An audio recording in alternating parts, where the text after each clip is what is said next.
definitivamente hay mucho que platicar y quisiera dar también un espacio. Obviamente hemos hablado mucho de lo que pasa en nuestro país y también es muy importante entender que al final este es un reto global, no nada más sucede en México, ¿no? Para ello queremos invitar perspectivas internacionales y me voy a permitir invitar al frente a Sandra Rodríguez, gerente de la División de Agua y Saneamiento y Unidad Reguladora de Servicios de Energía y Agua de la República del Uruguay. Bienvenida.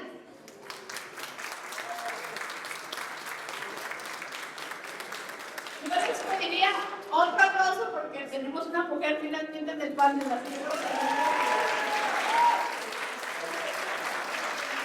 Me permito invitar a Dante Ragazzi Pauli, ex superintendente de Planeación Integrada, Compañía de Agua y Saneamiento del Estado de São Paulo, y actual director de Saneamiento y Servicios de Ingeniería en Brasil. Bienvenido. También a Carlos Pucci, director de Consultoría Rama de Brasil. Va a estar en Zoom. ¿Ya nos acompaña en Zoom? Aún está conectándose. Y bueno, mientras tanto, me permito presentar a nuestro moderador, Abel Mejía Betancourt. Voy a introducirlo para que conozcamos el peso de la moderación. Él es ingeniero civil por la Universidad Católica de Venezuela, recibió su maestría en gestión de ingeniería civil y otra en ingeniería industrial en la Universidad de Stanford.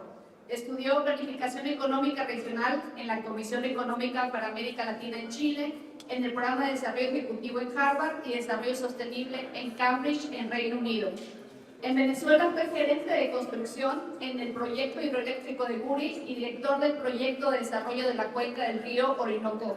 A partir de 1991 fue líder de proyecto y gerente del sector del agua en el Banco Mundial, con responsabilidad directa en la aprobación y ejecución de 26 proyectos de financiamiento en América Latina. Actualmente es consultor líder para la banca multilateral. También es conferencista en eventos internacionales como el Foro Mundial del Agua y la Semana Internacional de Estocolmo. Es un honor recibirle.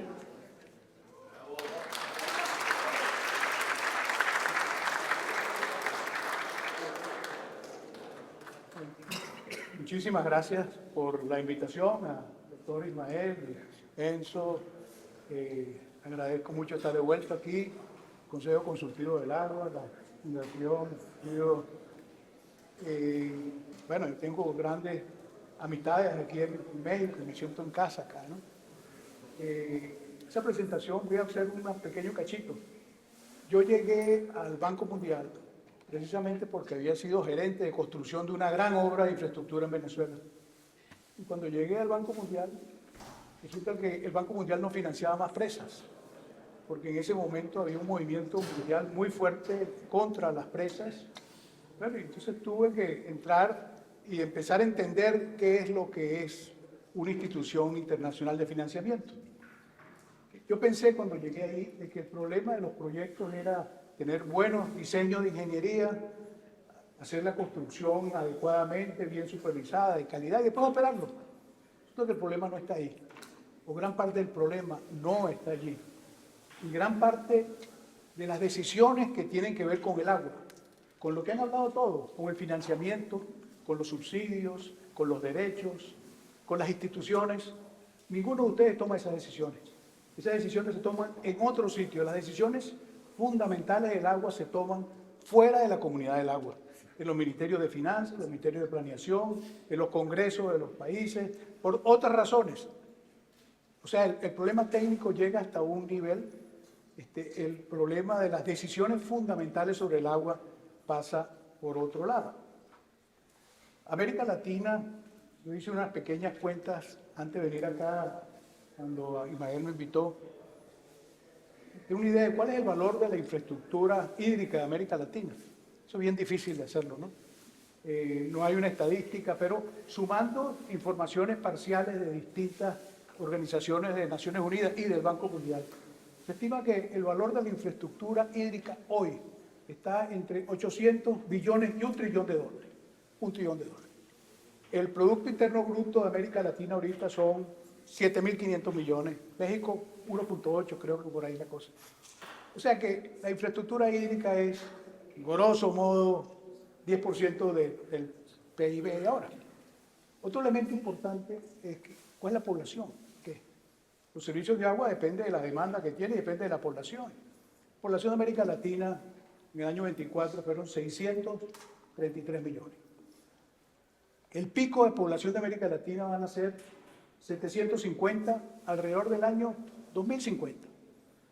El crecimiento poblacional de nuestros países está creciendo, la tasa de fertilidad va cayendo.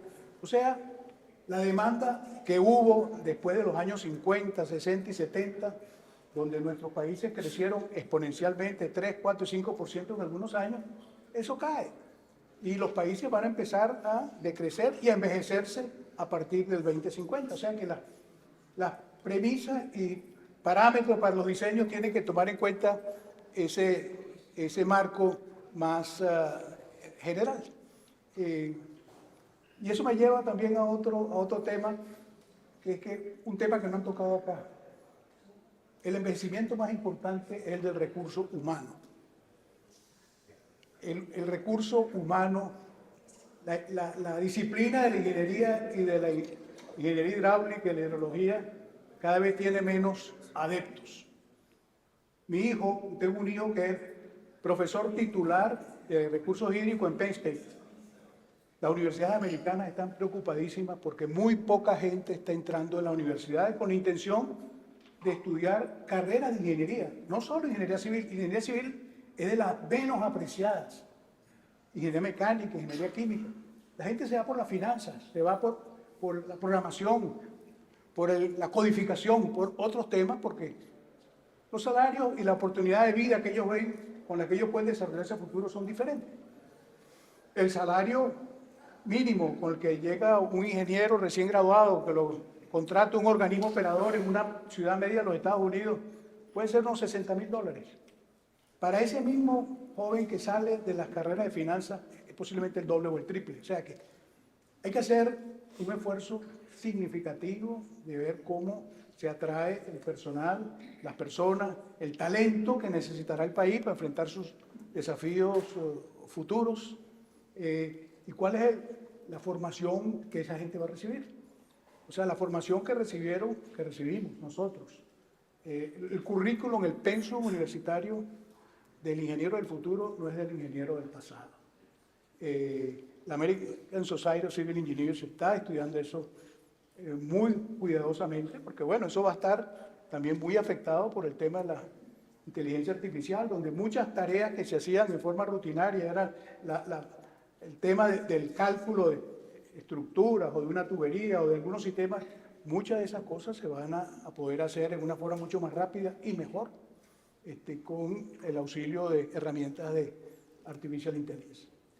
Con este pequeño preámbulo yo quisiera anotar varias perspectivas de este tema del envejecimiento de la infraestructura desde mi ángulo de los organismos internacionales.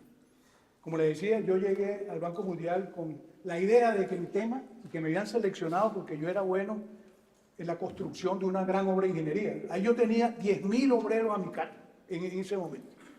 Esa es una obra de que son 10.000 megavatios instalados. Ahí hay 6 millones de metros cúbicos de concreto ciclopio vaciado, 600.000 metros cúbicos de concreto estructural. Una obra de enormes proporciones, de gran deporte, como hablan en Brasil. Y ahí tuve el honor de trabajar con una gran empresa brasilera, Camargo Correa. Bueno, fue una experiencia muy buena. Y el Banco Mundial me vio, véngase para acá. Llego allá y me encuentro de que ese no es el rumbo, que la política pública del agua es lo que le interesa al Banco Mundial. Las decisiones importantes del agua.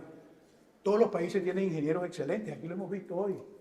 Ingenieros espectaculares que no tienen que pedirle hacer la venia a ningún ingeniero en el mundo. Las presentaciones han sido excelentes, están en el tope en lo técnico. En el tema de política pública es otro tema y esto es igual en todos los países, ¿no? Por ejemplo, en Turquía hay una organización similar a la Conagua, DSI, departamento muy grande de infraestructura hídrica, enorme, con profesionales espectaculares, con una organización consolidada, con procedimientos, con una tradición muy grande. La gente que trabaja hoy día, posiblemente su padre y sus tíos trabajaron allí también. En muchos países grandes existe ese tipo de organizaciones. Pero, de nuevo, la política pública pasa por otro lado. Lo que estaban hablando, lo que habló Ramón hace un poco. Los países, ¿cuánto invierten? Los países de América Latina, ¿cuánto invierten en agua? La inversión en agua, quitémonos la careta, fundamentalmente pública. Uno puede y debe tratar de cobrar por tarifa todo lo que pueda, pero hay unos límites. Fíjense que en Inglaterra, en este momento, en la ciudad de Londres, que yo le voy a hablar algo de eso, hay una crisis tremenda porque la gente le están subiendo las tarifas como un 30%, de 400 libras por año por conexión a 600 y pico. En un país que tiene un ingreso per cápita de más de $70,000. Imagínense en países como los nuestros que están alrededor de los $10,000 per cápita. Hay todavía grandes carencias, no solo problemas de envejecimiento y obsolescencia, sino también problemas de cerrar brechas, porque no todos tienen servicios. En los países desarrollados ya han cerrado las brechas, países como Uruguay, por ejemplo, quizás le quede muy poco, en Chile prácticamente no lo hay. Cuando los países llegan, esa es una reflexión personal, a ingresos per cápita por ahí de los $15,000 por persona por año, ya el tema del agua, pagar 3-4% del ingreso personal, del ingreso familiar en agua ya no es un problema, ya no es un problema, eso, el ingreso da para eso. Pero cuando estamos, como estamos en América Latina, muchos países en 5, 6, 7, 10, hay todavía mucha gente que queda rezagada, hay mucha desigualdad, y bueno, esa brecha hay que subirla y hay que manejarla con un gran porcentaje de subsidio. Entonces la inversión pública, por supuesto, sí, para bienes de capital, para obras, pero también tiene un componente de subsidio importante. ¿Pero cuánto financian los países de América Latina? En promedio, 0.3% del PIB. 0.3% del PIB. ¿Y por qué eso? Porque toda, en promedio, la inversión pública en infraestructura está alrededor del 4%. Y eso es para hospitales, para educación, para carreteras, para todo lo que es inversión pública. O sea que agua se lleva el 0.3%. Toda la inversión pública, 4%. Ahora, ¿cuánto reciben los países como impuestos? ¿Cuánto recaudan los países? En promedio, creo que México está como el 18%, 20%. El país que más recauda, Brasil, cerca del 30%. Pero todos están por debajo, Colombia o México, por debajo del promedio de la OECD. Recaudan poco. Hay poca carga fiscal para atender tanta necesidad de inversión pública, porque la infraestructura tiene una característica de que es una infraestructura económica, que los países necesitan eso para su desarrollo económico, pero es una infraestructura social, porque es esencial para la vida y hay que atender de alguna manera el derecho universal que tienen las personas a tener agua y saneamiento, como un derecho universal y único. Bueno, entonces, el agua tiene ese problema, que no es un problema ni un dilema nuevo. Adam Smith, en el año 1756, publicó un libro, La riqueza de las naciones. En ese libro, él discute el tema del agua, el dilema del agua, y hace el dilema del agua y los diamantes. Algunos quizás lo conocen. Él dice, ¿por qué los diamantes que no sirven para nada son tan caros y por qué el agua, que es esencial, no la quiero pagar? Y entonces él, para resolver ese dilema, él dice, no, es que el agua y los bienes, el valor que la gente le da al agua tiene un valor de uso, que en el caso del agua es infinito, porque si no la tomo me muero, pero el valor de intercambio es muy bajo, estoy muy poco dispuesto a pagar. Entonces ese es el dilema que de alguna manera los administradores del agua tienen que de alguna manera entender y ver cómo maximizan el posible ingreso que pueden sacar de los privados, reconociendo de que muchos de los bienes que genera la infraestructura pública son bienes públicos, que no es posible recuperarlos de una persona. Ejemplo, las inundaciones. Muy difícil recuperar las inversiones en inundaciones o las mismas de contaminación, las inversiones en materia ambiental, por ejemplo, que son bienes públicos para la sociedad y que la sociedad tiene que invertir en eso.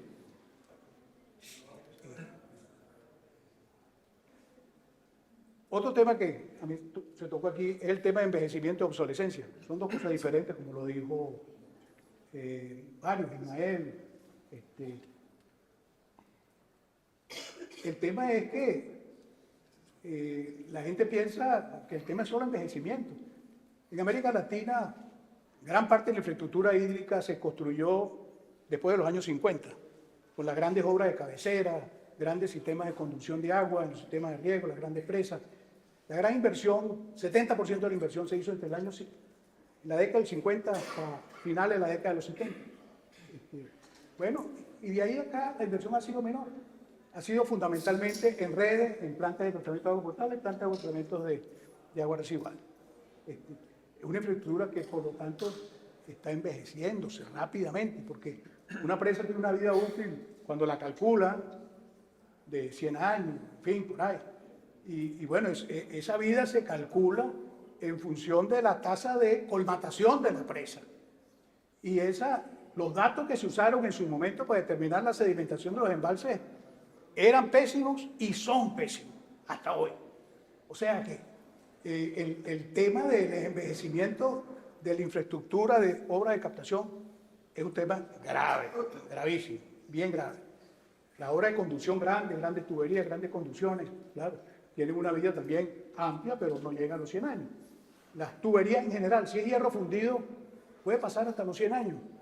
En Baltimore, yo vivo ahí cerca, destapan y están el sistema de distribución de agua de saneamiento en Baltimore combinado, saneamiento sanitario y pluvial. Lo están separando y entonces están descubriendo las tuberías que hicieron a principios del siglo pasado, hierro fundido, y están en buen estado. Tú dices, bueno, ¿por qué lo voy a cambiar? Las tuberías más nuevas, de acero, 50, 60 años, y ahí va para abajo, ¿no? La cosa, ¿no?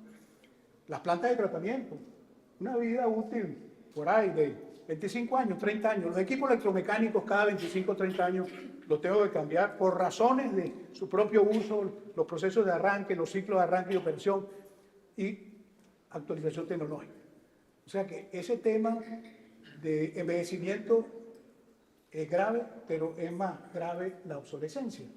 Porque en el momento que se diseñaron esas presas, se utilizaron una hidrología que hoy no existe más.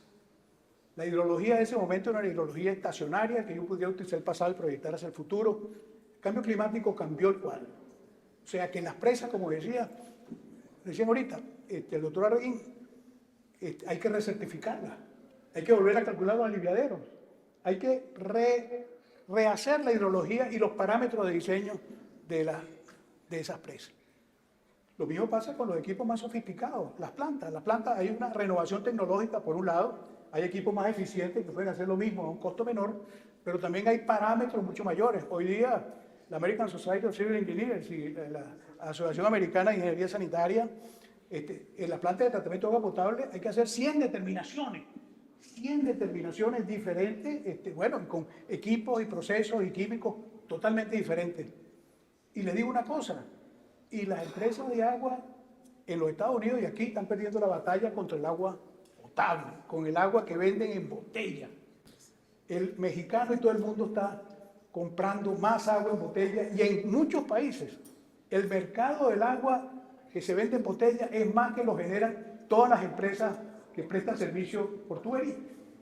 Tema grave, y eso se está agravando y ese sistema de venta de agua potable, a lo mejor piensan, no les gusta esto, pero es un sistema muy poco regulado. Se regula el sistema de distribución de agua por tubería, pero no ese. Bueno, es un problema serio de atender, ¿no?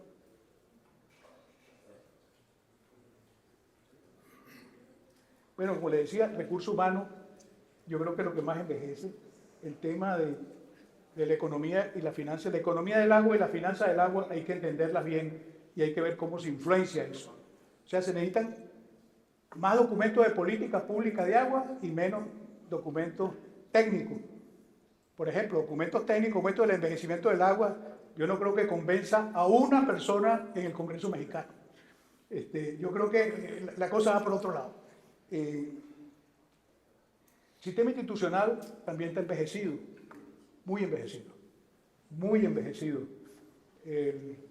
Aquí México fue pionero cuando se creó la Conagua, se sustituyó la Secretaría de Recursos Hídricos. Bueno, están desde hace muchos años renovando el marco legal, que es un tira y afloje por todos lados, que al final sale de esos procesos realmente un Frankenstein, porque es una colección de los acuerdos que se hacen con los distintos grupos. Entonces, complicado porque no se mete con el problema de fondo de que hay que reformar el sistema institucional. Alguien lo dijo, una agencia reguladora independiente, de alto padrón técnico, con un nivel de independencia importante, que las personas que están ahí, los comisionados allí, sean designados por el Congreso con periodos alternados, que tenga un nivel de independencia importante, que se ocupe de 4 cosas: del precio, de los derechos, de la planificación y de crear las instituciones a nivel de cuencas que manejen la gestión por cuenca hidrográfica. Solo esas 4 cosas. No construyen, solo regulan el agua. Regulan el agua. Y el financiamiento va por otro lado. Gran parte de eso por el sector público. Un tema que alguien lo tocó, pero yo creo que es más importante y creo que es más urgente, es el tema de la información sobre el agua. Yo creo que, de nuevo, ahorita hay sistemas de manejo de grandes bases de información que permiten un manejo con una enorme precisión de cuáles son los activos hídricos que tiene el país. El tema del asset management es fundamental de saber qué tengo para decidir dónde intervengo, porque no voy a tener la plata, entonces tengo que decidir dónde se pone el dinero, o aquí o allá, y esa decisión depende en gran medida de cuáles son los activos que fallando tienen el mayor impacto en la población. Y para eso tengo que tener esa información, y hay los mecanismos para hacerlo. Nosotros trabajamos, yo he venido trabajando en los últimos años mucho en Arabia Saudita. Arabia Saudita construyó una infraestructura formidable de plantas desaladoras. Tiene 10 millones de metros cúbicos diarios de producción de agua desalada. Grandes sistemas de tubería que atraviesan toda la península.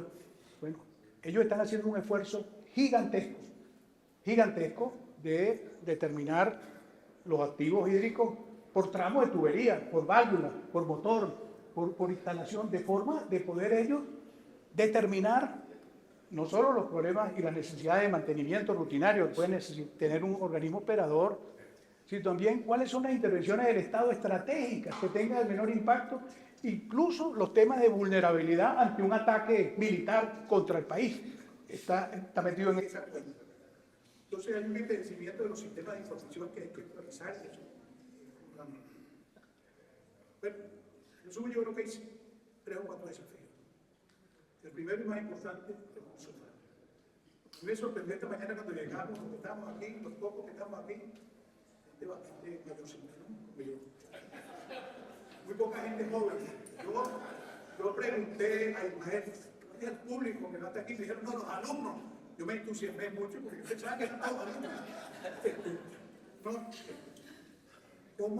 ¿Cómo este grupo de viejitos como nosotros atrae a una generación joven y entusiasmo por esto?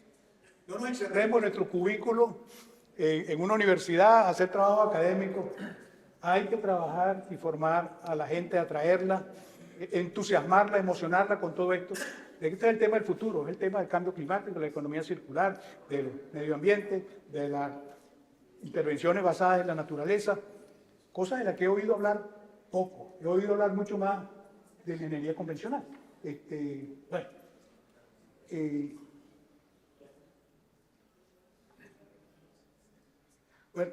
Lo que les comenté, la interfase de este grupo con la economía política del agua es clave. Eso hay que saber cómo este grupo influencia a los que toman las decisiones del agua. Eso lo han estudiado mucho y es lo fundamental porque son los que asignan la lana, los recursos. Y si ahí no se toman decisiones y donde el ciudadano se entera y participa en esas decisiones, porque gran parte de eso pasa por cómo se moviliza la población para que defienda sus recursos básicos y sus derechos básicos. Un tema que no voy a hablar ni una vez hoy, economía circular. cómo nosotros cerramos el ciclo, cómo utilizamos agua de distintas calidades, cómo le incorporamos el agua residual, agua no convencional, como un recurso más. Eso es claro. Otra cosa que no escuché tampoco, agua subterránea, infraestructura hidroagrícola. Agua subterránea es clave para México, más que para muchos otros países, depende del agua subterránea. Muchos de los sistemas que hablaron aquí, en gran medida, a lo mejor hasta más del 50% del agua que toman es de recursos de agua subterránea. ¿Qué hago con los acuíferos? Con esa infraestructura, esos reservorios enormes que tenemos, ¿qué hacemos con eso? Yo creo que esa es una tarea también rezagada y pendiente. Eso se asocia con los nuevos postulados que hay. El tema de la seguridad hídrica, que alguien lo mencionó al final. Hay que tener concepto general, convencer que para que nosotros tengamos un futuro tenemos que tener seguridad hídrica. Todas estas cosas que hemos hablado entran ahí de alguna manera.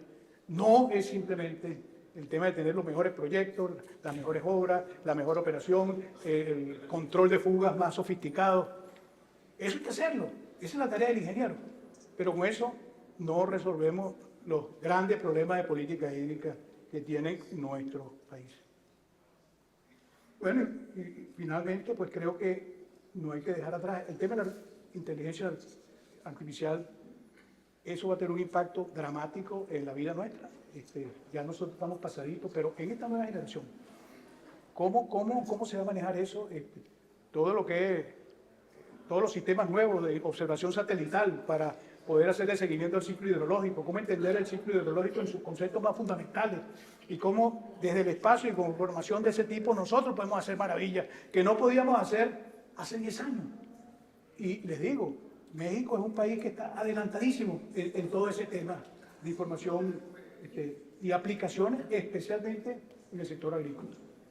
Bueno, y con eso yo termino esta pequeña palabra y paso a introducir, a presentar a nuestro panelista, la doctora Sandra Rodríguez Pastorino, es gerente de la División de Área de Agua Potable y Saneamiento de la Gerencia de Fiscalización, USEA, de ese órgano regulador. Sí.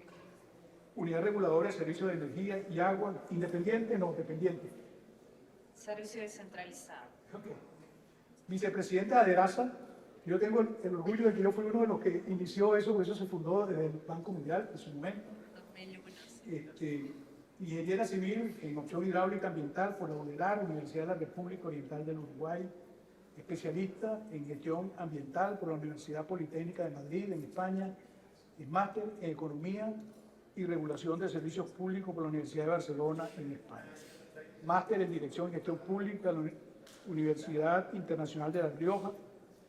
Ella cuenta con una amplísima experiencia en el sector agua, trabajo en el sector público, en el área de regulación y fiscalización, en la división de saneamiento de la Intendencia de Montevideo, en la dirección de proyectos, de planeamiento y presupuesto de la Presidencia de la República y también con experiencia en el área privada. Tenemos, en segundo lugar, al doctor Dante Ragazzi. Voy a apuntar los tres. Bien. Simplificamos. El doctor Dante Ragazzi Pauli es ingeniero civil con un máster de la Universidad Mackenzie. No muy conocida en muchos países, pero yo la conozco bien y es una universidad espectacular, privada, en San Pablo, volcada a la ingeniería. Tiene una especialización en salud pública de la Universidad de San Pablo. Tiene más de 30 años de experiencia en la empresa Sabespe. Es posible la empresa más grande del mundo, con más clientes en el mundo, él ya les podrá decir eso. Yo tengo el honor de haber trabajado bastante con esa empresa, hacer muchos proyectos con ellos. Fue superintendente de planeación integral de la empresa en la parte este de la ciudad.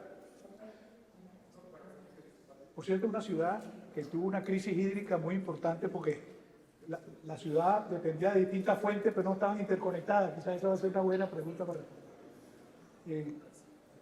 también fue director de recursos hídricos en el Departamento de Agua y Energía del Estado de San Pablo. Es profesor en la Universidad Mackenzie, trabaja mucho en la ABE, en la Asociación Brasilera de Ingeniería Sanitaria y Ambiental, participa en el trabajo del Consejo Mundial del Agua y trabaja en muchos temas y con muchas publicaciones. La tercera persona que no está en presencia acá, pero nos va a acompañar remotamente, es el doctor Carlos Tucci, brasilero de Porto Alegre, que a quien tengo el honor de conocer muy bien y haber trabajado con él en muchos países. En mi opinión, humilde, creo que uno de los mejores ingenieros hidráulicos sanitarios, hidráulico e hidrólogo de Brasil. Porto Alegre tiene una escuela de la Universidad Federal de Rio Grande do Sul, la Universidad Federal de Brasil son espectacular, y en particular, el tema de agua, tiene un instituto donde él fue el director, el Instituto de Pesquisas Hidráulicas. Él tiene un doctorado en la Universidad de Colorado en hidrología, profesor emérito y titular de la Universidad Federal de Rio Grande do Sul.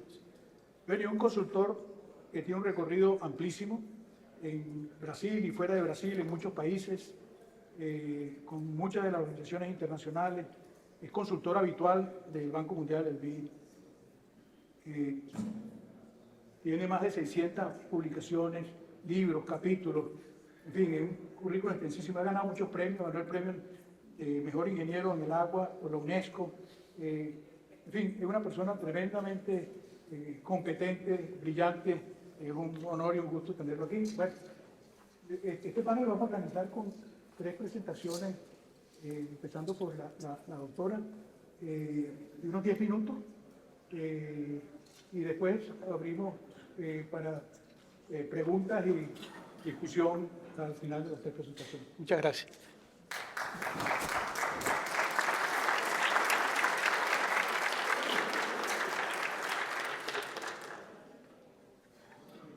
Muy buenos días a todos.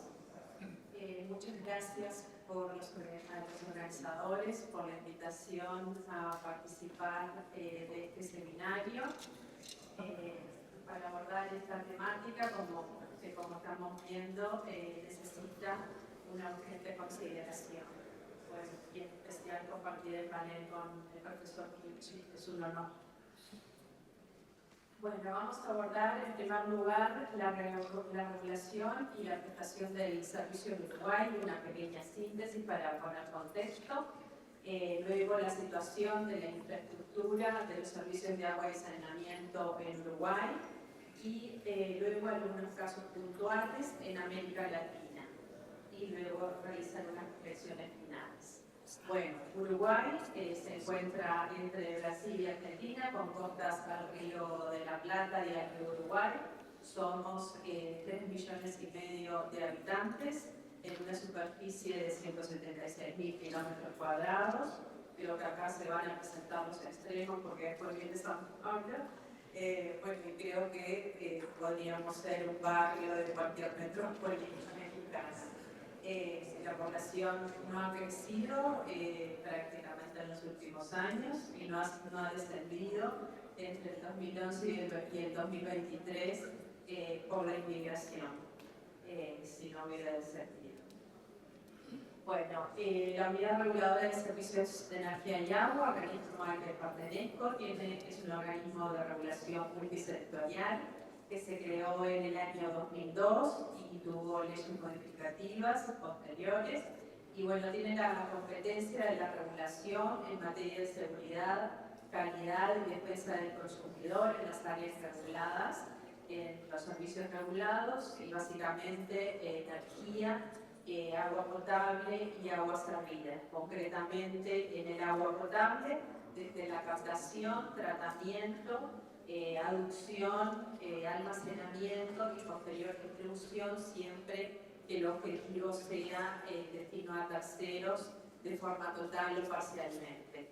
Y de forma análoga, el saneamiento, las referidas a la recolección de aguas servidas, conducción a través de redes, tratamiento y vertimiento final. El servicio de agua potable a nivel nacional es brindado por una empresa estatal creada en el año 1952 y tenemos una cobertura a nivel nacional del 95%, en localidades urbanas se llega a un 99%. La definición de ruralidad en Uruguay es un poco diferente a lo que se considera en otros países. En la mayoría de los países de la América Latina, cualquier localidad menor a 2.000-2.500 habitantes es considerado rural. En Uruguay sería rural lo que es disperso.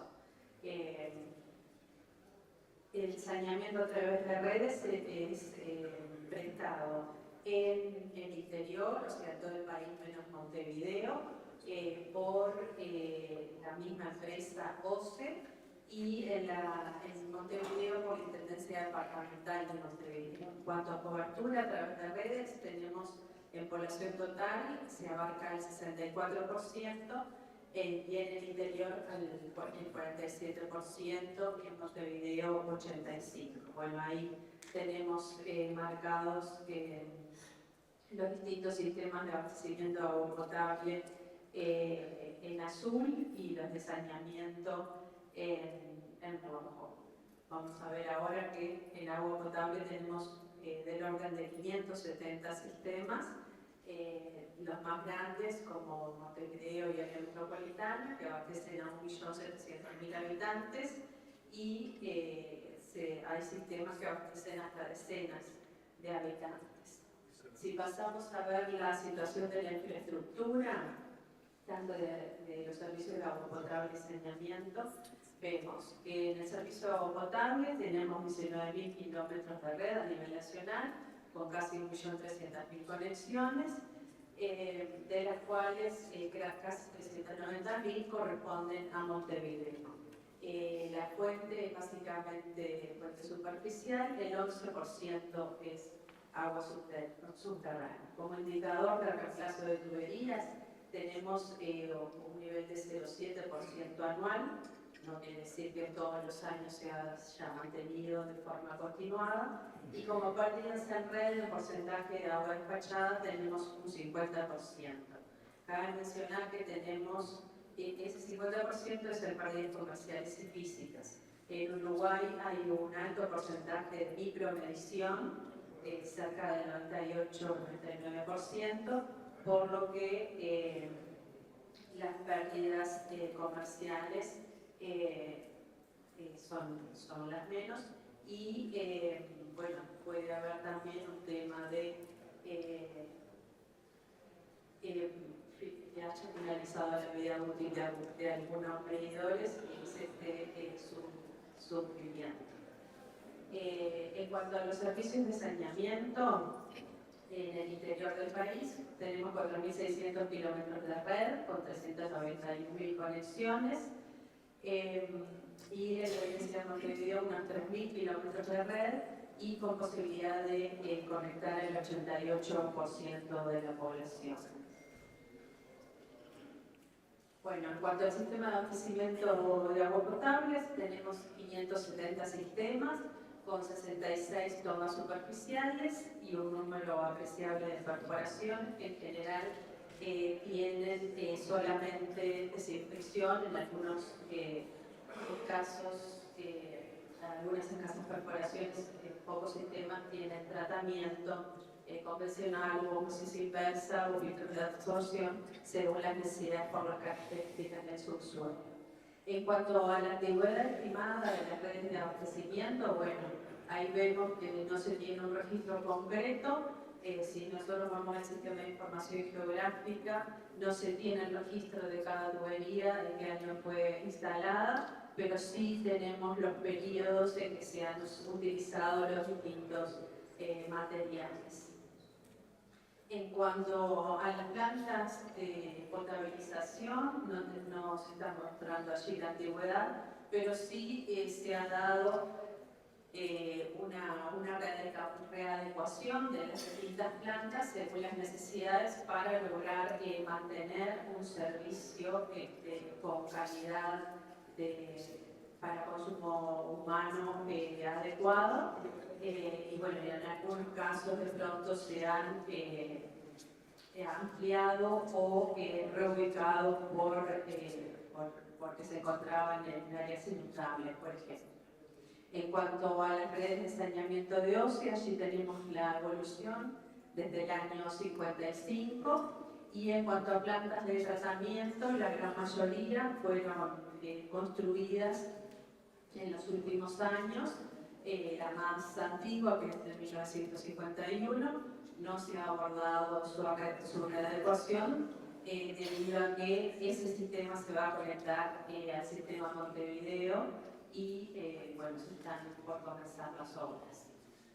Bueno, en cuanto a la gestión de activos de saneamiento, en el 2019 se elaboró un plan director para la Intendencia de Montevideo, en que bueno, se comenta justamente que si bien la cobertura es alta en el departamento, se presentan zonas con falta de capacidad o problemas de funcionamiento o estado de conservación que se adicionan a la necesidad de ampliar la cobertura de los servicios, ¿no? Como que se ha priorizado en los dos sistemas de saneamiento y de agua potable la ampliación, la universalización de la cobertura y, bueno, ha sido el desmedro de las rehabilitaciones necesarias. Un comentario adicional respecto al sistema de saneamiento de Montevideo es que gran parte es un servicio unitario, o sea que las conducciones llevan aguas pluviales y servidas de forma conjunta. Las redes más antiguas fueron construidas de esta forma, las más recientes ya se han construido de forma separativa. Entonces, bueno, en esa rehabilitación hay que considerar las dos, la consideración de la conducción conjunta de aguas pluviales y servidas. Y bueno, a nivel nacional se hizo un plan de saneamiento en el año 2020 y se plantea lo mismo, que ambos prestadores coinciden en identificar que la operación y la gestión de activos han estado rezagadas, ¿sí? Bueno, en cuanto en este mismo plan de saneamiento, sí se realizaron las estimaciones de inversión necesaria para el periodo 2019-2030 y bueno, en el interior fue incluido el rubro de gestión de activos para rehabilitación de redes. Y en el caso de Montevideo también se incluyó este rubro y en cuanto a la rehabilitación también se consideró en la conducción, bueno, los casos de drenaje fluvial. Vamos a comentar algunos casos puntuales de la situación de la infraestructura en América Latina. Esta información fue aportada por distintos reguladores que pertenecen a la Asociación de Entes Reguladores de Agua y Saneamiento de las Américas, a la que pertenecemos, y que bueno, se da un ámbito de intercambio y colaboración. Primeramente vamos a comentar de Costa Rica. Bueno, el servicio es brindado principalmente por 3 tipos de operadores y el consenso a nivel general, la opinión del regulador es que, bueno, la información con lo que se cuenta no permite conocer de forma adecuada el nivel de obsolescencia y las inversiones necesarias. Se han dado históricamente inversiones mayores en agua que en saneamiento y muchas de las inversiones responden a necesidades inmediatas sin una planificación, sin los planes maestros necesarios que permitan priorizar las necesidades de inversión ni con los estudios técnicos necesarios. En Panamá también se plantea la necesidad de inversiones importantes. Hay retos relacionados con la obsolescencia de las infraestructuras existentes y la necesidad de inversión también para optimizar el servicio. Hay una alta cobertura, pero se dan pérdidas importantes del nivel del 48%. Entonces, bueno, Irán, que es el instituto que brinda el servicio en gran parte del país, ha diseñado planes de mejora para la rehabilitación de las plantas y para los sistemas de distribución en general y en los sistemas de saneamiento. En Perú, la información brindada por SUNAS, bueno, anualmente los prestadores presentan un reporte anual de activo fijo al regulador y bueno, las empresas marcantes como Sedapal y Grau muestran que gran parte del activo fijo muestra niveles de obsolescencia. En Chile, el regulador SIS, la Superintendencia de Servicios Sanitarios, solicita a las empresas de servicios sanitarios que presenten anualmente la evolución de los planes de desarrollo, que son planes de inversión con una visión de tiempo dado, en general 5 años, que bueno, se diseñan en base a ciertas hipótesis en cuanto a necesidades de prestación del servicio, entre ellos la necesidad de la reposición de la infraestructura. En general, esos planes de desarrollo tienen un alto cumplimiento, si se miran los últimos 5 años acumulados, no así en las redes, en la reposición de redes, que si bien se considera como óptimo según el modelo de empresa eficiente con el que la SIS determina la tarifa, esto permitiría la reposición en 50 años. Bueno, los promedios tanto en agua como en saneamiento son del orden del 0,4%. En el caso de Argentina, muy puntual, el caso de AISA, que es regulado por ERA, Ente Regulador del Agua y Saneamiento. Bueno, la situación al año 2007 se daba que el 24% de la red era mayor de 60 años y la mitad de eso mayor a 100 años, y se daban grandes niveles de pérdidas.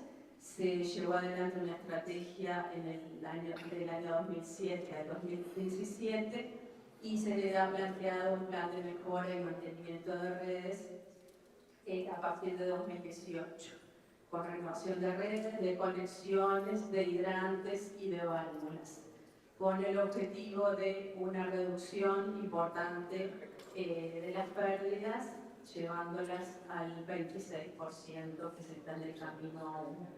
Como reflexiones finales, bueno, la obsolescencia de la infraestructura de los servicios de agua potable y saneamiento en cuanto a la información relativa a los activos, la información no se encuentra sistematizada, creo que esto lo hemos visto en todas las presentaciones. La ausencia de información, entre otros, hace que la gestión no sea la adecuada. En cuanto a consecuencias de la obsolescencia, bueno, la afectación de la calidad de los servicios en general, de la calidad del agua entregada para consumo humano, de la calidad del agua vertida, tratada.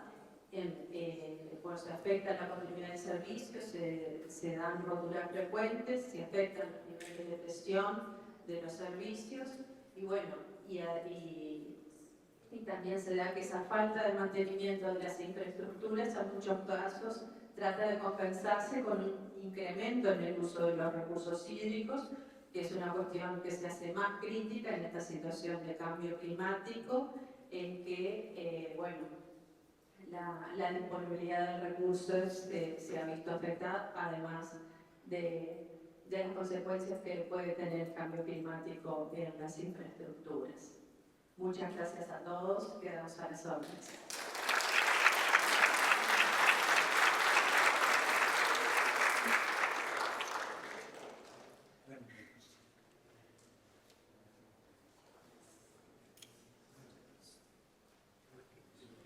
Inhabitants. São Paulo is the most important state in our Federative Republic, and the total population 85% in urban areas and 15% in rural areas. In water, concerning water, some national data, I'd like to emphasize, to highlight our coverage considering total population, I mean rural and urban inhabitants. We have 83% of coverage in water, with the water loss index of around 40%. Brasileiro, São Paulo has around 30%. Our big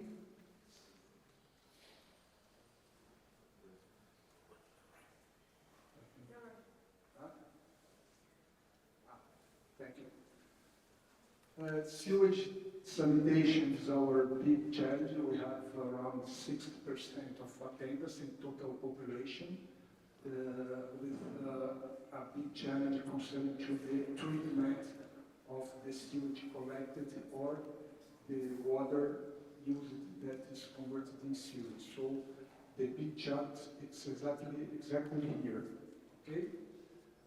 We are talking here about asset management. I want to repeat of what my colleagues has already said, but it's a dream. It's a so important decision implementing an asset management system. Okay? Because we can think about what can you do for assets, but what assets can do for our company. So it's a mix of approach, and of course the value is always taken into account. I'd like to show some data from an interesting research survey made by our Brazilian Association of Maintenance and Asset Management, RAMAN. So many sectors participate in this survey, and concerning sanitation, water sector and infrastructure, we have 22 companies that answered the questionnaire. And water sector, 6 companies, including Sabesp, Sanasa, Embasa, 3 regional companies, and a municipality, Tuiutaba, pump providers, users, so famous, and Confab, it's a tube, pipe provider. And to summarize, this is a question, the main cultural barrier in implementing AST, and I'd like to highlight this. My colleagues said about the lack of planning of projects, and the answer in our sector is 40% related to immediacy. We think we can solve problems without planning, without thinking. So it's a point that I would like to emphasize with you. Other points, no age of machines, of equipment, how the data are collected in, for example, Sabesp, which uses the SAP system, so famous. Unavailability of the system due to maintenance, the percentage of time with unavailable systems or equipment. So, Sabesp, my big experience in my career was in Sabesp. I worked for Sabesp during 38 years. I decided to say bye-bye 2 years ago. No problem. Sabesp is a very huge company, as my colleague Abel had said. It's an incredible company, but now private. It's not a problem. It is a difference. Sabesp was privatized the last year, and now we have another company, another approach. Let's see, and I hope that things go well. Okay, but some data, an overview from Sabesp. It's a huge company, one of the world's largest companies concerning number of customers or income. It's really a very, very incredible company. So the challenge is here. It's important to say that our established that water and sanitation service has to be universalized by 2033. Sabesp, in the process of privatization, decided to anticipate Sabesp with the government, of course, decided to anticipate this universality by 2029. 2029, so big challenge. So we have to go, considering the water coverage from 98, it's almost universalized, the water service, no problem. But here and here are the big challenges. And remembering that we have to serve urban, rural, and informal population. I am very involved in rural attendance. It's a real challenge. With the definition that is my colleague from Uruguay said, some difference between definitions, but we have to face this big challenge. Now, here, the participation nowadays of the government of São Paulo. São Paulo had more than 50% of shares, so that's a holding company. And nowadays the participation was reduced to 18%, and Equatorial is a private company that is operating Sabesp nowadays. Okay?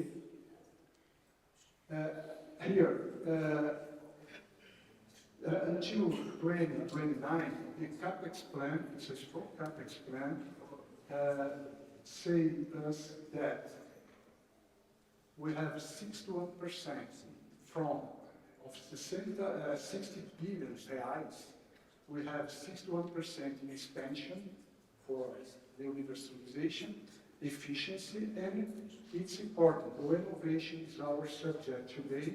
Maintenance CAPEX on current asset base, and establish a project program, some tool that allow us to how to prioritize the replacement, change, modernization, etc. So on. Okay, so it's important value.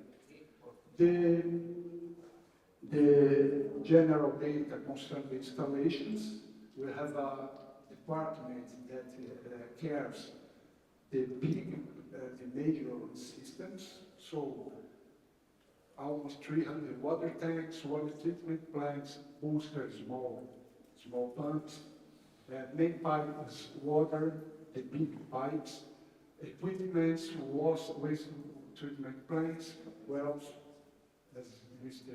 Abel mentioned, wells, installations, main pipe seals. So this looks for all the company. The smaller equipment, the smaller installation are operated by decentralized units. It's good. My God. Let's go. Let's run. Okay. São Paulo metropolitan region, region with unbelievable natural water availability problem. We don't have the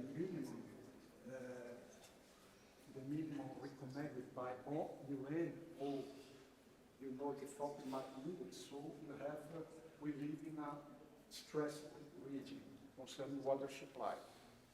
Some data from our assets. I say all because I think sometimes I'm still in Sabesp.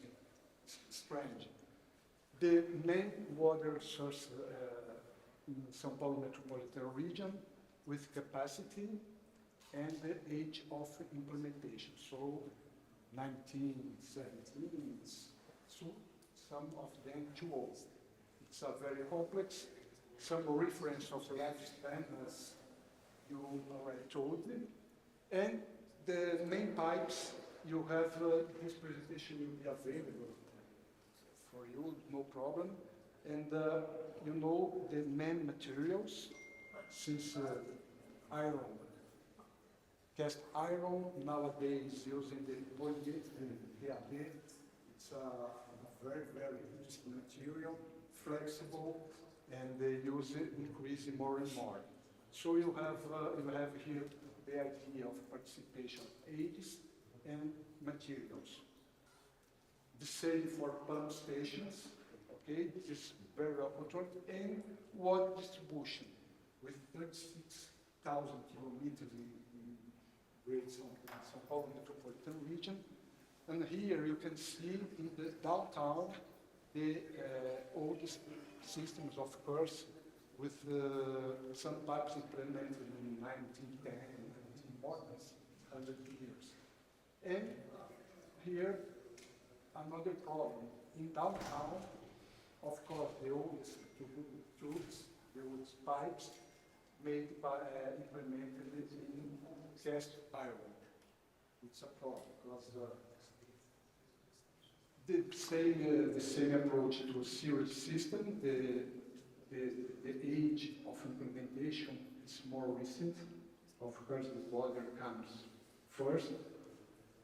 And our important tool we implemented some years ago to prioritize, so not only considering leaks or fugas, but material age, water quality, low pressure, incomes financial issue here, safety, risky areas, populational density. So in this quantity of water pipes, we establish this criteria and the probability of happening. So we have actually a risk matrix, but multifactorial, so we have this heat map that helped us prioritize these areas that nowadays is under replacement in a loan from World Bank. So Sabesp has a contract that Sabesp Equatorial will operate at first up to 2016, many years of contract. So in this total period, the amount of the budget amount, it's interesting because expansion, we have to universalize by 2029, okay. From 2029 to the end of the contract, look, the important and very strong amount of money included in CapEx plan. Of course, not SD, not renewal, but modernization and commercial improvements. For example, Sabesp is done nowadays, smart meter and so on. Water loss program is so strong too. Expansion and others. To conclude my presentation, I believe that's so important establishing asset management system, but we have to convince the board, our directors, that they have to support, they have to prioritize this system, establish metrics, risk metrics, considering family added, otherwise no success for the implementation, of course, budget and a long-term vision, no immediacy, okay? Nowadays, São Paulo is going into a new water crisis. Our Cantareira is our most important water supply systems. Look at the decrease of the volume in the reservoir.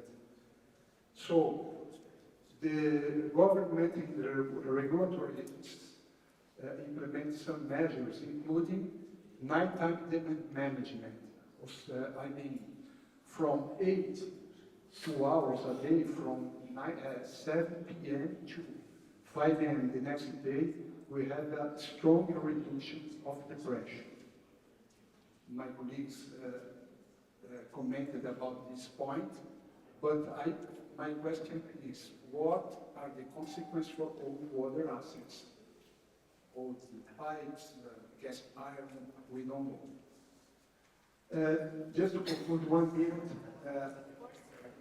okay. My opinion about the questions that Mr. Abel provoked us. Water, in my opinion, is not a priority sector.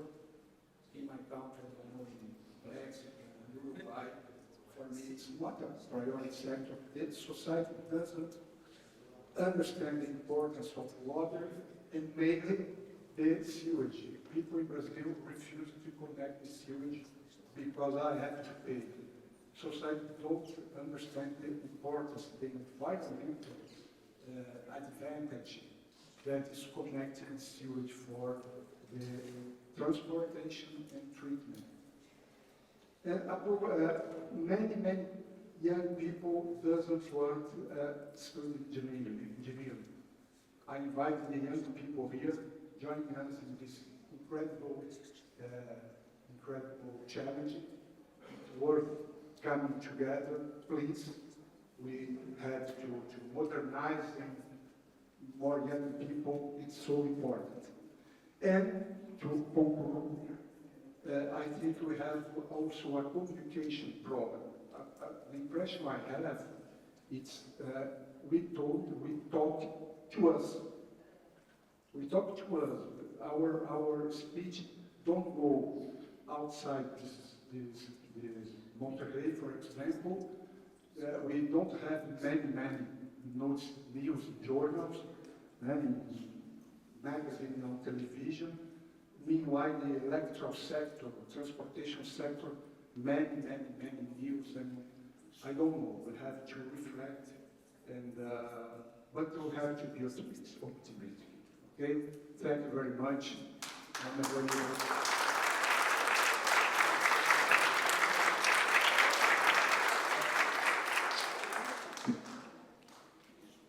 Bueno, nosotros tenemos ahora previsto al doctor Carlos Tucci. Él está en Porto Alegre, va a presentarlo desde allá.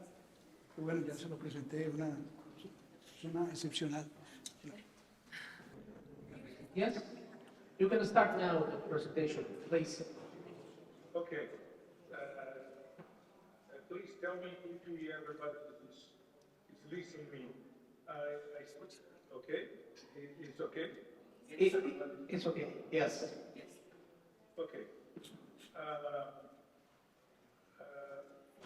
Em primeiro lugar, gostaria de agradecer pela invitação a esta apresentação. Eu me desculpo por não poder estar presente, mas agradeço a oportunidade.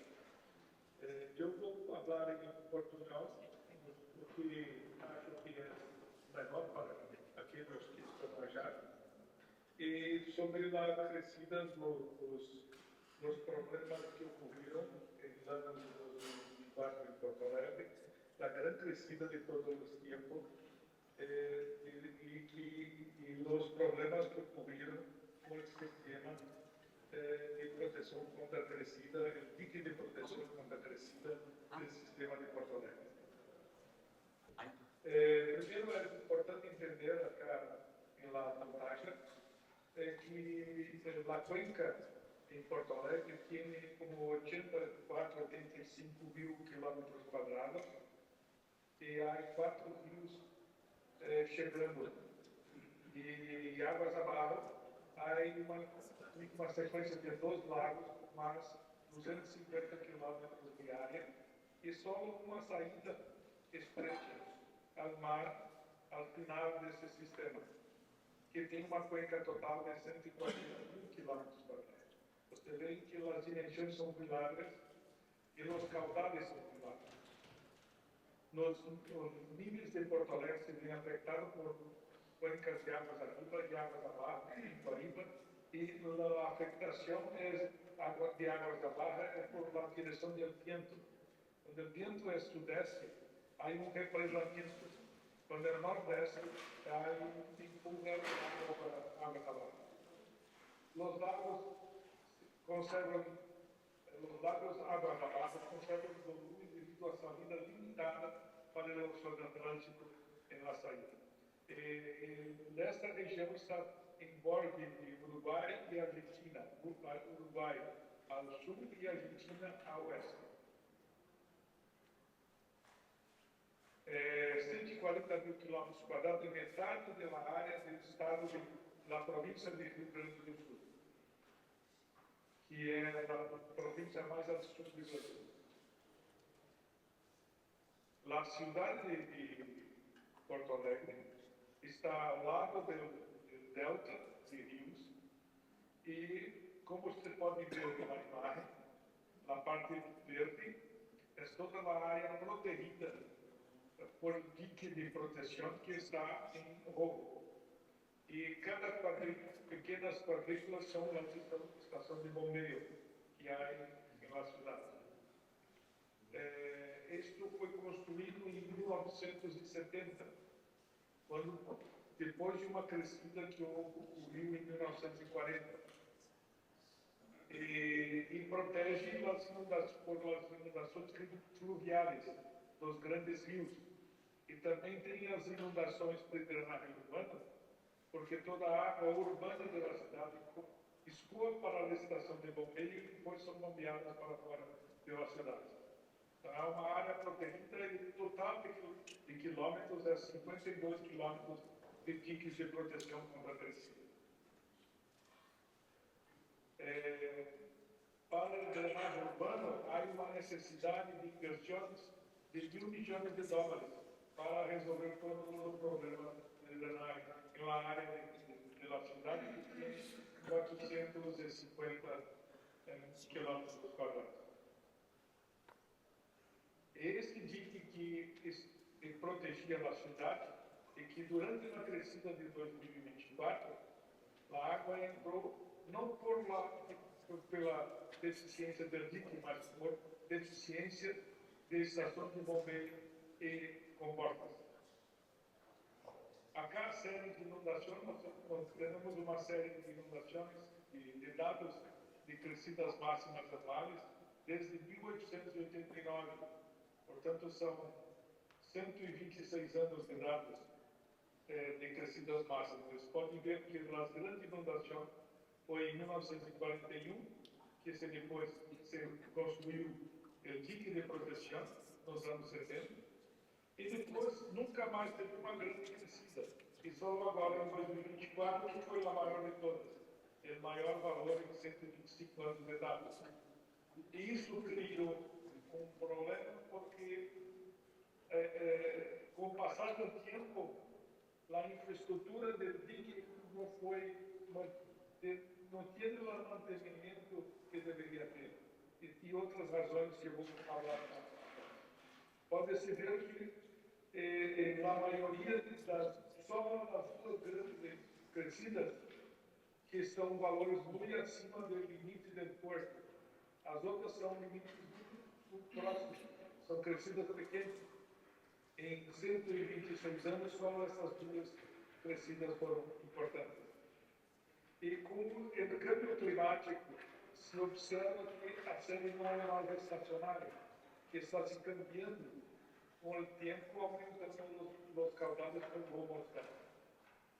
Acá tem as duas crescidas, 1941 e 2024. Vocês podem notar que ocorreram muito parecidos, mas tem uma importante diferença. Primeiro, que a crescida de 2024 ocorreu com chuvas de apenas 5 dias. E a crescida de 1941 com chuvas de 15 dias. E uma intensidade menor.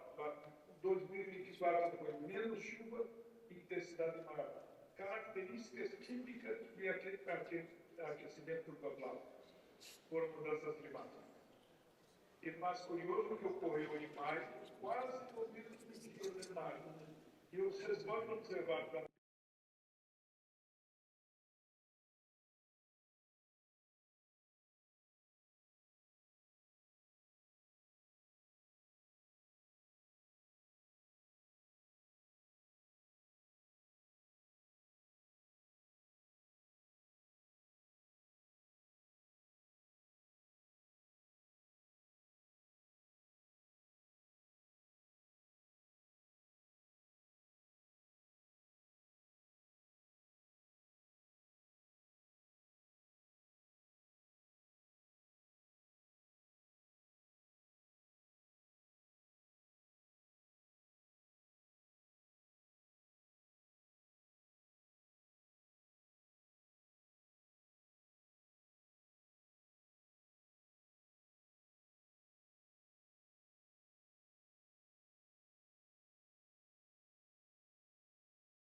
muchísimas gracias a todos los ponentes, creo que han sido, se tocaron todos los temas que nos interesaban, por un lado el tema de la regulación, el poder institucional para regular los servicios, que eso es una novedad en América Latina importante. Después tocamos el tema de Saber, que es una gran empresa, no solo latinoamericana, escala mundial, avanzadísimo en lo técnico y con un fuerte trabajo en el tema de gestión de activos. Y por último, la presentación del doctor Tucci sobre esta inundación del año pasado, donde el gobierno está haciendo enormes esfuerzos para recuperar las inundaciones por desborde de los ríos, que fue la más importante, pero también recuperar el drenaje al interior, urbano al interior de la ciudad, que también requiere una reformulación del mapa de riesgo de la ciudad, de acuerdo a distintos periodos de retorno, con una hidrología que es diferente a la que se tuvo antes. Entonces, si quieren que tomemos algunas preguntas una vez, ¿el público? Sí, claro. Podríamos tomar una pregunta en este momento.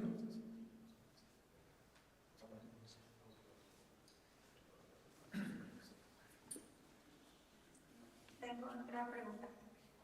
Veo que en Uruguay están utilizando ya más tubería de PVC. En un momento dado, la tubería de PVC no trae algunos componentes o partículas que sean malas para la salud a futuro. O sea, como el plástico, ¿verdad? Yo no soy química ni nada, pero he leído mucho que el plástico, ¿verdad?, tiene algunas partículas que luego crean cáncer en el organismo. Bueno, esto, gracias. ¿Alguna otra pregunta antes de comenzar las respuestas? I do have a question. I heard that, usually if we look from a gender perspective, more or less only 17% of people who are working in wash services are men. So we have a lack of women. And you were talking about the capacity building and bringing new people. Could this gap of human resources be managed through a gender perspective to bring more women, more young people into this kind of work which is so needed? Y última pregunta.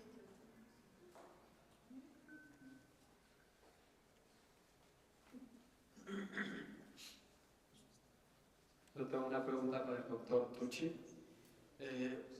Vimos el ejemplo de las inundaciones en Brasil, que bueno, fue un fenómeno histórico. Vimos la comparativa del 84 y luego del 2024. Y anteriormente vimos en uno de los ponentes que hablaba sobre el tema de las inundaciones en la Ciudad de México. Es un tema que tiene que ver con geología, entre otras cosas.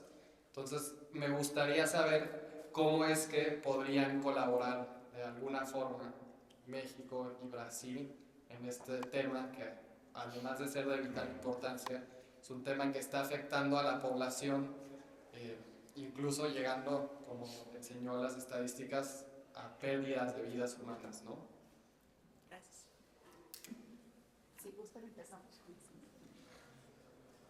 Bueno, en relación a la utilización de materiales plásticos, bueno, es un tema incipiente que está en investigación, el tema de contaminación por microplásticos, que la presencia ya está en las fuentes de agua, ¿no?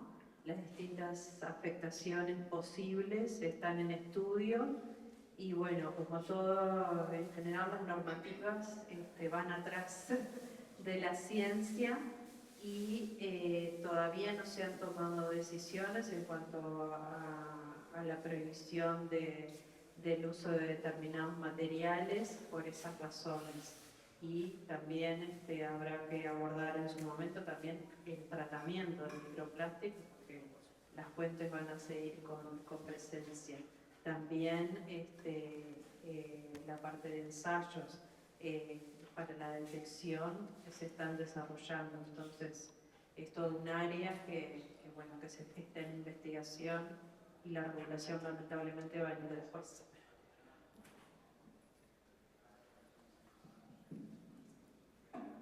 bueno, em Sabesp, a diretoria tem 11 pessoas e 4 mulheres. Uma novidade é que a área operacional é dirigida por uma mulher. Isso é totalmente diferente, uma novidade, em minha opinião. Né? Mas é um avanço. Inclusive, eu não tenho aqui eu não tenho a composição do conselho de administração, mas eu sei que muitas mulheres participam. É importante que as pessoas saibam que tem dois tipos de inundação. A inundação pelos grandes rios que cruzam as cidades e a inundação da urbana. São dois tipos diferentes. A inundação da urbana é criada pela própria construção da cidade. Quando você construi uma cidade e pela viabiliza o suelo, as crescidas aumentam 600%. E esse é o problema de cidades, grandes cidades, que têm um grande adensamento sem prevenir por a inundação. E isso tem um custo muito alto para resolver. Para ter uma ideia, tem áreas muito desarrolladas, que necessita fazer canalização e com custos altos, o custo pode chegar a $7 milhões por quilômetro quadrado de cuenca urbana. Esse é muito caro. Então, existem vários mecanismos de prevenção para ser como o planeamento urbano das cidades. E isso que é mais importante. Se a inundação é diferente, é a invasão do espaço público por a população. E isso, desde os egípcios, já se sabia que não se pode topar a inundação. Mas o mundo se quer de muita plata, muito prejuízo por esses processos.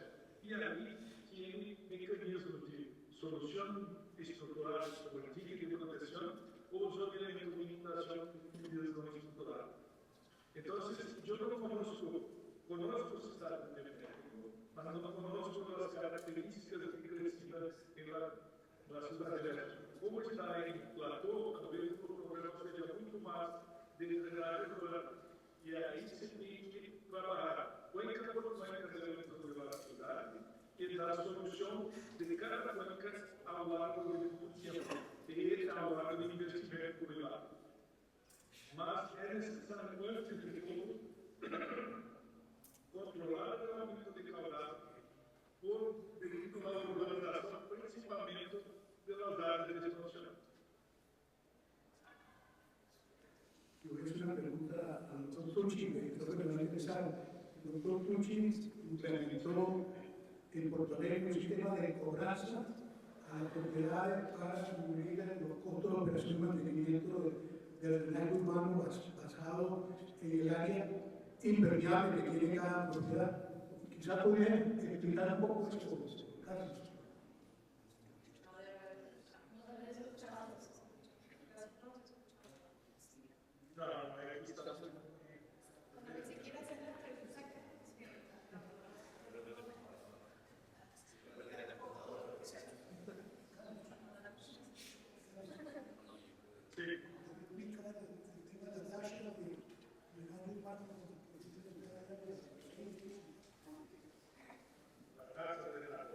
Sí, sí.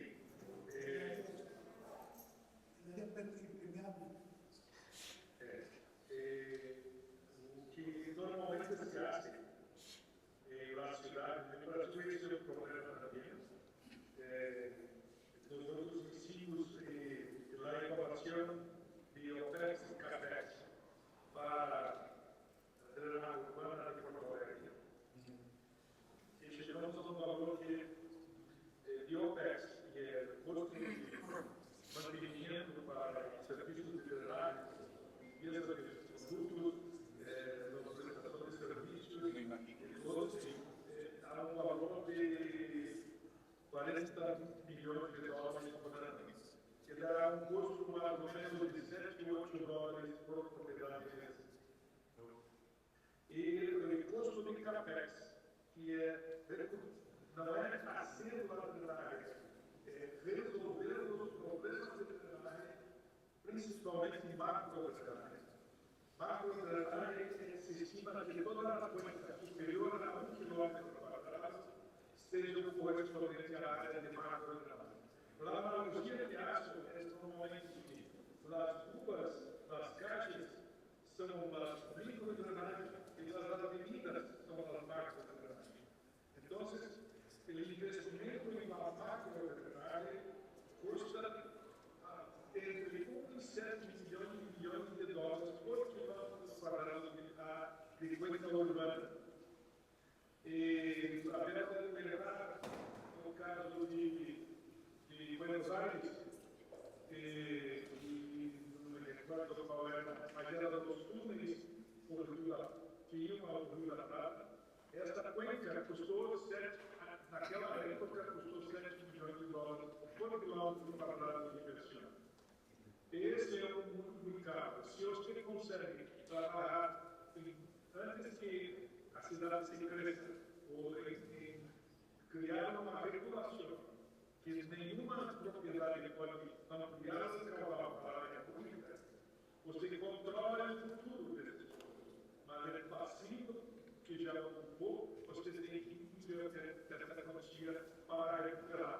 E para recuperar o custo disso, você normalmente, nas cidades não tem plata para pagar a taxa de drenagem, que é o custo de mantenimento, que se queda por 7 ou 8 dólares, mas o investimento de capex, que é muito caro, necessita de subsídio ou um prazo muito largo para pagar isso. Senão, vou colocar isso na conta municipal, em geral, é bastante complexo, principalmente com o valor inicial. Então, esse é um dilema que o Brasil está por acerto. Em 2023, decidimos um plano para o Brasil. Nossa empresa apresentou um plano baseado na legislação brasileira de recursos hídricos e legislação brasileira de saneamento, e seguimos uma proposta de gestão de inundação para o Brasil. Inundação de linha é um processo de gestão nacional ou provincial, e uma gestão de drenagem urbana é uma gestão municipal da cidade. E nisso criamos propostas de mecanismos, de instrumentos para incentivar o processo municipal por parte das províncias e da nação e criar fundos econômicos, suporte técnico, vários aspectos que dessem suporte às cidades.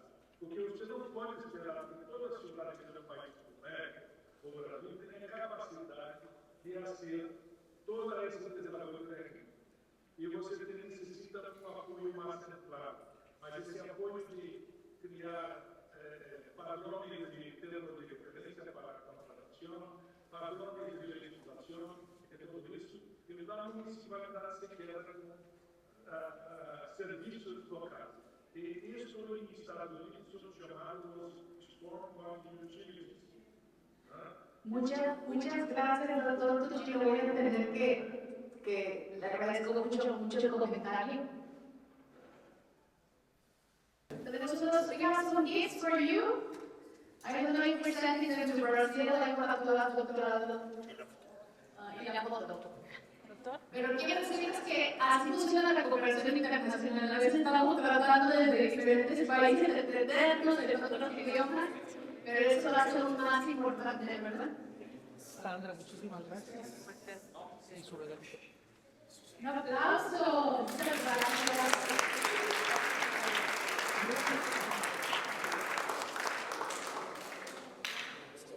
Don Abel.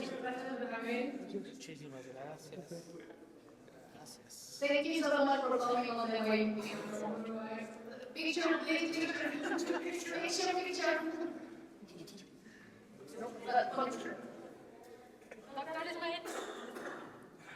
Ah, sí, no nos quiere recreo. Una.